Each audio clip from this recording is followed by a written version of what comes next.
সীতাপুর গ্রামে বড় একটা সমুদ্রের পাশে অনেক ঘন একটা জঙ্গল ছিল। সেই জঙ্গলে সব নাগ নাগিনরা থাকতো।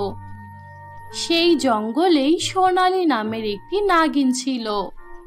সে দেখতে অনেক সুন্দর ছিল আর তার মনটাও অনেক ভালো ছিল। নাগিন সোনালীর মাত্র দুইজন বান্ধবী ছিল। একজনের নাম ছিল রুদ্রাণী এবং আরেকজনের নাম ছিল ঋষিকা। ঋষিকা আর রুদ্রাণী নাগিনের সামনে তার সাথে অনেক ভালো ব্যবহার করত।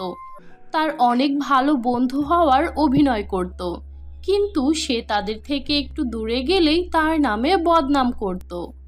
এই সোনালীকে তো আমার দেখতেই ইচ্ছে করে না, ওর চেহারাটা দেখলেই আমার দিন খারাপ যায়।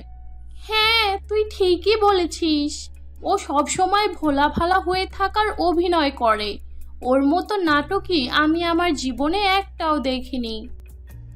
এই সব কথা নাগিন সোনালী শুনতে পেত। সে জানতো তার বান্ধবীরা তাকে একদমই পছন্দ করে না, কিন্তু তবুও সে তার বান্ধবীদের কিছুই বলতো না। হে উপরওয়ালা, আমাকে এমন একটা বান্ধবী দাও যে আমাকে সত্যি সত্যি ভালোবাসবে, এদের মতো নাটক করবে না, মুখোশধারী হবে না। একদিন সমুদ্রের মাঝে অনেক বড় তুফান হয়।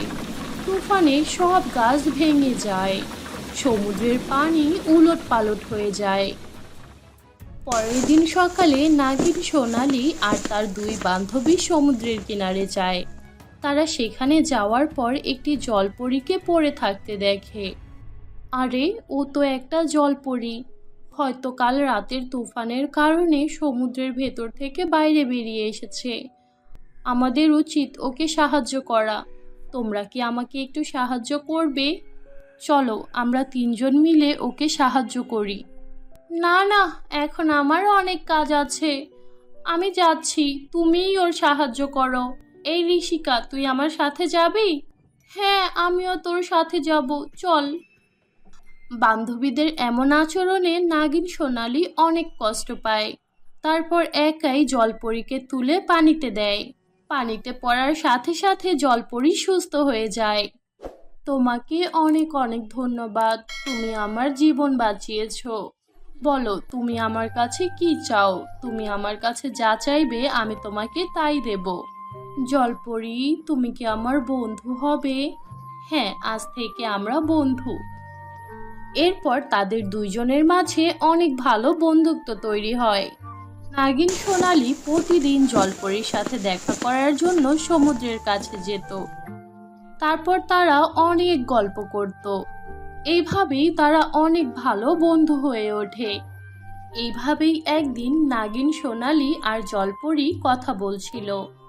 কথায় কথায় নাগিন সোনালী জলপরীকে বলে, আমার না অনেক সমুদ্রের ভেতরে যেতে ইচ্ছে করে, সমুদ্রের জীবদের দেখতে ইচ্ছে করে। তুমি কি আমাকে সমুদ্র সফর করাবে? হ্যাঁ, কেন নয়, আমি তোমাকে সমুদ্র সফর করাবো, কিন্তু এর বদলে তুমি আমাকে পৃথিবীর সফর করাবে। আমারও পৃথিবী দেখতে খুব শখ জাগে। ঠিক আছে, তবে তাই হলো।